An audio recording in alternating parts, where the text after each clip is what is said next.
Hello, what is happening? Welcome to my Premier League review of Game Week 5. If you watched the review, I appreciate you guys doing that. I will talk about the bets in the review and kind of like how they worked out. I think I was 4 out of 10. But I'll go through each game individually and kind of share my thoughts with them. If you guys want to share your thoughts about the games as well, make sure you do that in the comments below. Starting off though with the Merseyside derby, VAR. Thank you for ruining a really good game. I just don't get how it still makes the mistakes. I understand that it's not VAR itself, it's the officials. But how can these mistakes still continuously happen? It does not make sense. And in the bet, which I talked about just then in the preview video of the weekend, I had Everton a draw. And after the final whistle, I actually felt bad. Like, when a bet comes in, or like a team comes in and you bet, and you're like, yes, get in there. I actually felt guilt. I actually felt sorry. Because what I just watched and witnessed, it isn't football to me. And the game is dying, and I've been in and out of football since this whole VAR thing's kind of happened, but I've renewed my passion for it this season. It's the reason why I wanted to do these videos. But what happened with Liverpool, and I'm not a fan of them, I don't really like them too much. I felt cheated. I felt like I cheated my bet, and I've never felt like that before, and it was a really weird feeling. I kind of laughed a little bit because, it's happened to Liverpool, and I do feel like there's a little bit of karma there because they are, as a lot of people say, Liverpool. And what's gone around has come around and bit them, but it's bit them very harshly to where, I love Van Dijk. I think he's the best centre-back in the world by a mile. But the Pickford challenge, regardless of whether he meant it or not, how it's not even being considered as a foul, regardless of whether it's offside or not, it's an off-the-ball incident. It matters. Like, how is a red card not being brought out there? And with the Richarlison foul, like, the referee blew the whistle and it happened immediately afterwards, but still give a red card to Richarlison. It doesn't make sense. But talking about the game, Mane came back, he made a difference.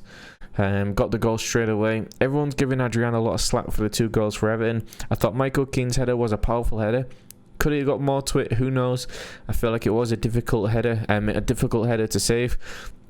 But then the 2 goals for each team, the defending was absolutely terrible.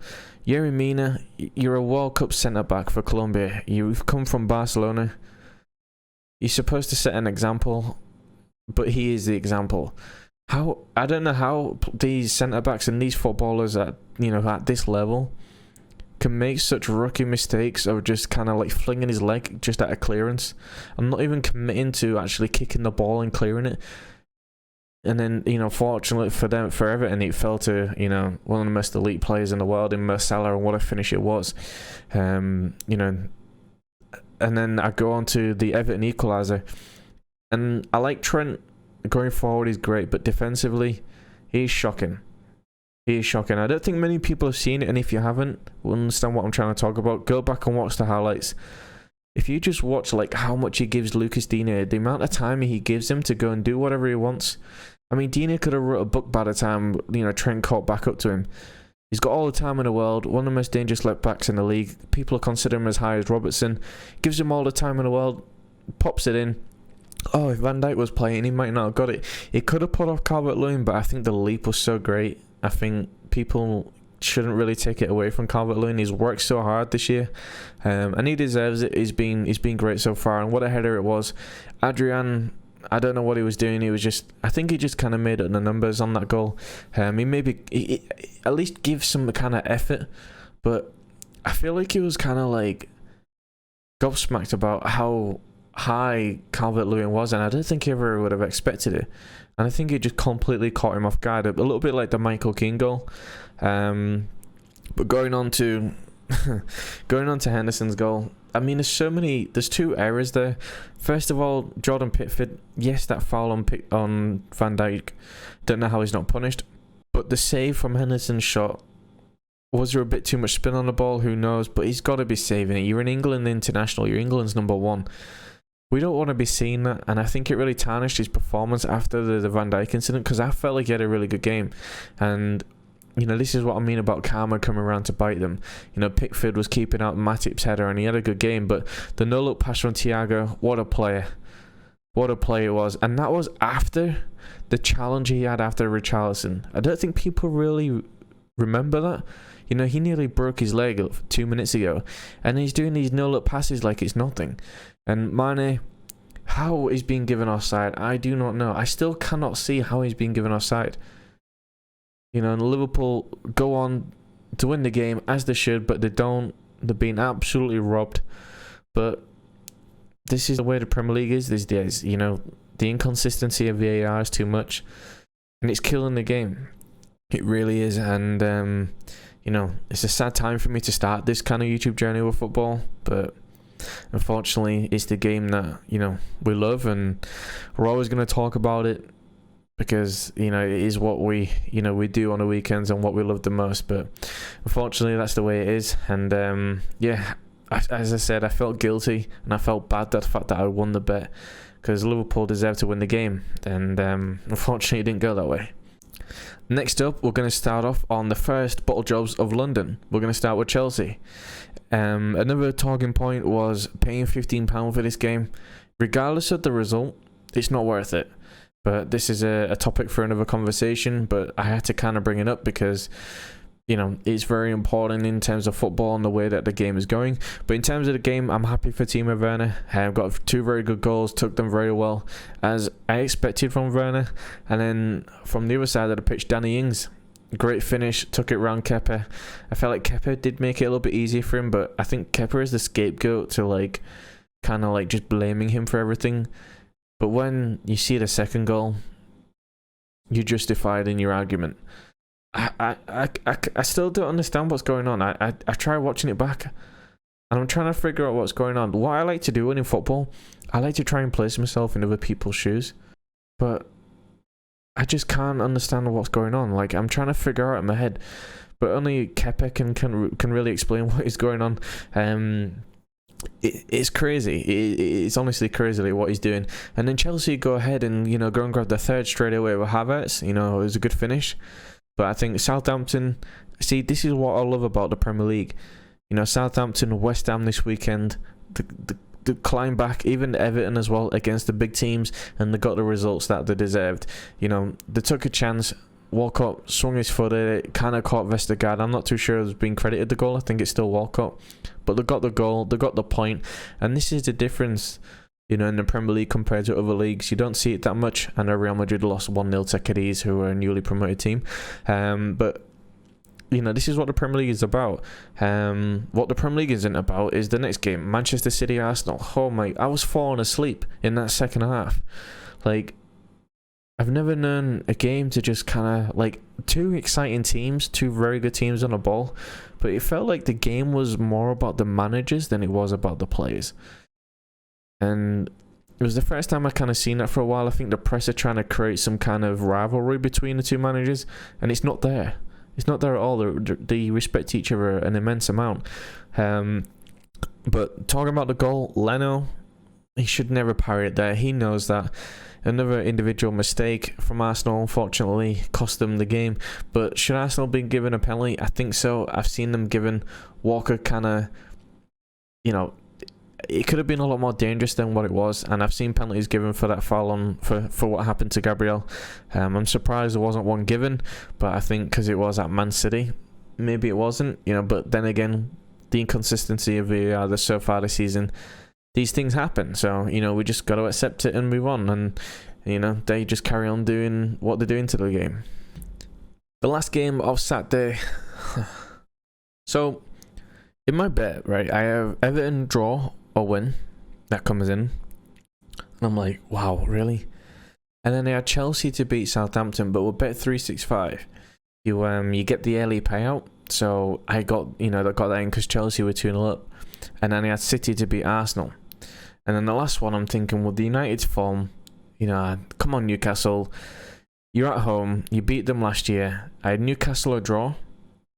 after 2 minutes, I'm honestly starting to think about what I'm going to spend my winnings on. The winnings are around about £2,800. I'm like, wow, this could happen. This could happen. After the 2 minute mark, I've never known a team to completely throw a game. Like, I'm recording this after United had just beat PSG, so I'm trying not to be too judgmental on United, but I feel like they were there for the taking.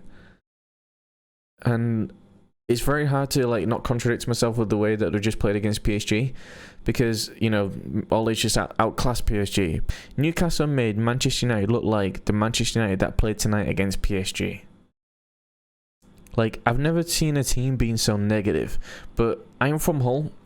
I'm a Hull fan. I have had Steve Bruce as a manager, and he doesn't surprise me. He doesn't at all. You know, you got Harry Maguire was under Steve Bruce. You know how dangerous he is in the air. Man mark the guy. Tell him. Just make sure he doesn't have a chance at set pieces. What does he do? He has a free header. Bruno Fernandes. I think he was wearing like an invisibility cloak because Newcastle players knew that he was playing. You know, he just ran around Rashford and was like, oh wait, the ball's in the back of the net. Like, follow your runner. It's in the last minute of the game. Like, well, last 5 minutes of the game. Like, you've been sitting back the whole game. What are you doing? I understand Bruce was from United, but like, if this was in Italy, this could be like a match-fixing game. Trust me. I don't get how. You know, they give away the penalty. Bruno misses, and when Bruno misses the penalty, it's still 1-1. I'm like, this bet is alive. And then Wan-Bissaka turns into a prime Brazilian right back, and it was a great finish by him. And of course, Rashford finishes it off. But Newcastle, I think it kind of showed that I maybe predicted them a bit too high this year. I was shocked how, you know, they did so well, and, you know, last season, but I don't know. They completely threw the game out. I was a little bit pissed. I was going to record the video like after the game, but the honestly put me in such a mood I just went to sleep because I couldn't believe it how badly they just went on with that game, especially going 1-0 up. You know, if you go 2-0 up against Manchester United, who knows what could happen? If you go to attack them, they're there for the taking. But, you know, it kind of shows where some teams are in the league. And, yeah, I was very disappointed in Newcastle. Moving on to Sunday, of course, a game again which I am not going to be prepared to pay £15 for was Sheffield United and Fulham. I did watch back the highlights. Mitrovic, I think Billy Sharp, all I can say is Billy Sharp showed you how to take a penalty. But when you're fighting and you're down there in the dumps, you've got to be taking your chances. But I have to say, Lookman, what a goal that was. I think it's an underrated goal. I think if Messi scores that goal, it's all over social media. I thought it was a very good finish from Lookman. You know, it kind of showed the quality which he does have. Obviously, he's on loan from Leipzig. But yeah, Fulham 1-0 up. But you just got to keep him out. But unfortunately, they're going throwaway and the penalty towards the end, which Billy Sharp does convert. And then Palace, Brighton. Crystal Palace and Newcastle are very similar teams, aren't they? They go and get the goal, and then they just don't do anything. Like, you know, you just like poke at them like, yo, do something. And, you know, Brighton played very well. They were the better team. They deserved more than just a draw. They got a little bit lucky with the ricochets, you know, with the equaliser.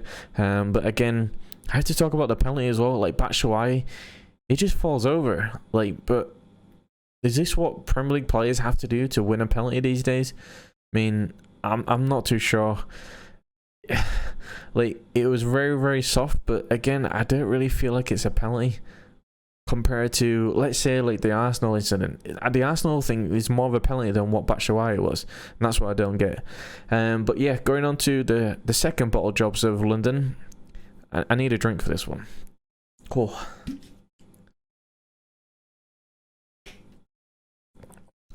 Bottle jobs. I know it's not a bottle, but you know. Like, when I saw Spurs go 3-0 up after 16 minutes, I was like, they had a business. And I think nearly everybody in the league who supported the Premier League, who watches the Premier League, probably maybe thought the same thing. Like, wow, okay. Especially after the United result. And then, you know, I started streaming. You know, I was playing some of the Call of Duty beta. and I see 3-2 in my chat, and I'm like, excuse me, 3-2. When did it turn 3-1? Oh, like 2 minutes before then. What? And then by the time I'm like digesting that, and it's like kind of like starting to piss me off because I don't realize like what's happening. I see Lanzini, goal of the season, and I'm like, oh, you can't be serious. Tottenham, we went and did a Tottenham, and like I went back and watched the game. Sissoko on the first goal, like, how he's not even attempted to do anything, I really don't know. Sanchez does Sanchez things, and I think it's a bit unfortunate for Winks. He took a heavy deflection off his leg, rolls out to Lanzini, and Lloris gets a touch to it. He nearly even saves it, but it makes the goal look even more emphatic. You know, that's the type of goal which you need the Titanic music.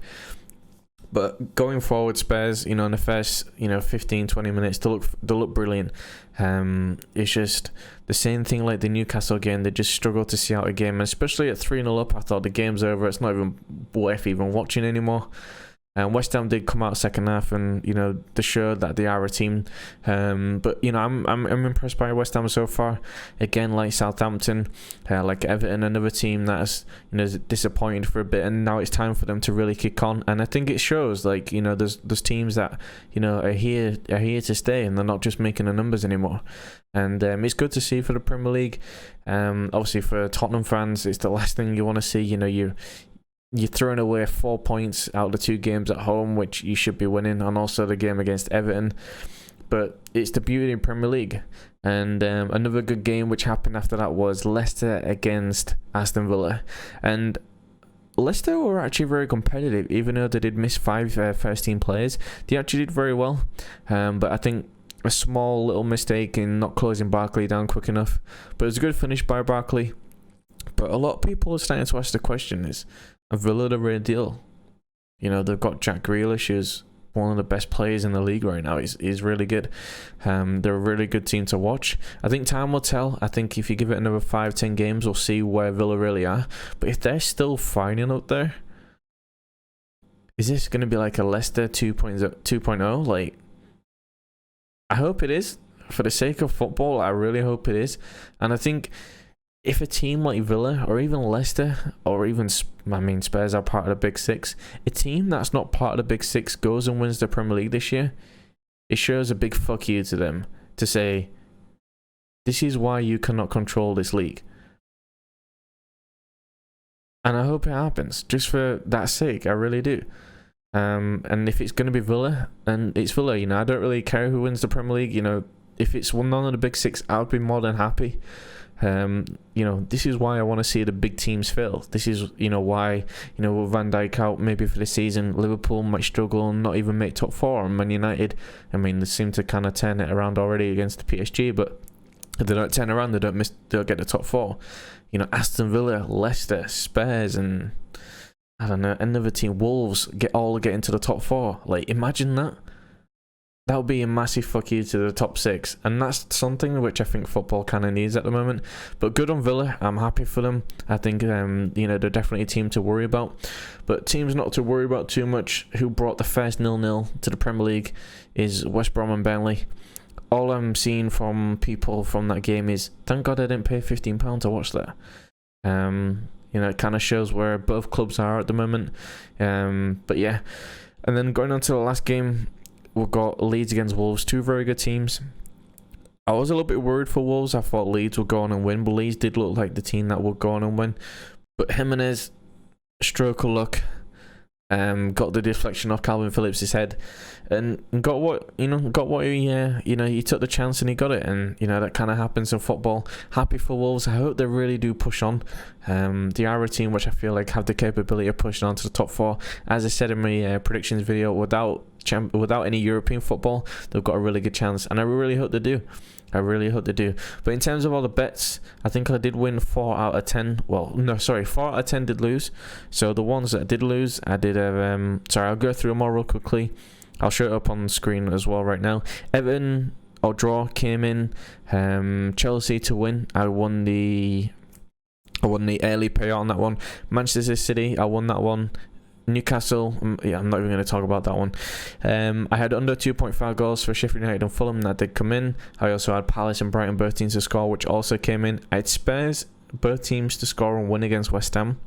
Very, very close. Very close. And then I had Aston Villa or draw against Leicester, which also came in. But then I didn't win on the two on Monday, which was West Brom and Burnley. I had both teams to score, and I did say in my preview, I said, whatever happens in this game, the opposite is going to happen. And it did. I was proved right.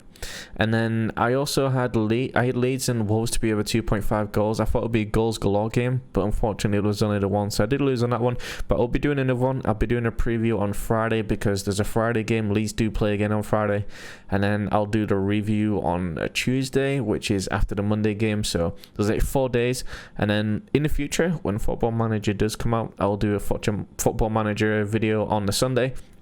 So to be like a Football Manager say, which I do have. I might even do like a Super League one, you know, like what all these top big teams are kind of hoping for, and see what it's like. You know, I kind of, you know, tested it on it before, but I kind of got bored playing the big teams all the time, and I think that's what would happen. But yeah, in terms of the Premier League, I hope it really don't go that way, or the big six get what they want. But we'll never know. We'll never know what could happen. In my other two bets as well, I do have it on here. So I had the Bees to go and win. So I had Brentford, Borussia Mönchengladbach and Bournemouth. Two of them let me down. Only Brentford won. Thanks. And then I had the unexpected wins, which was Everton, Celtic and Newcastle. Yeah, Celtic were great, but who cares about Scottish football, you know, honestly. I'm kidding. This is at my friend Dini. I'm sorry, Declan. And then also Newcastle, I mean, you know, you actually have to play a game of football to win a game. But yeah, that was it from me. Hope you guys enjoyed it. If you did, make sure you hit the like button. Subscribe if you want to see more, because there's definitely going to be more happening. Let me know what you guys think of the weekend, you know, in the comments below. Liverpool fans, I feel sorry for you guys. Hopefully one week you can get redemption. But yeah, I'm looking forward to next week. I'm enjoying these videos. So I'll see you guys in the next one. Goodbye.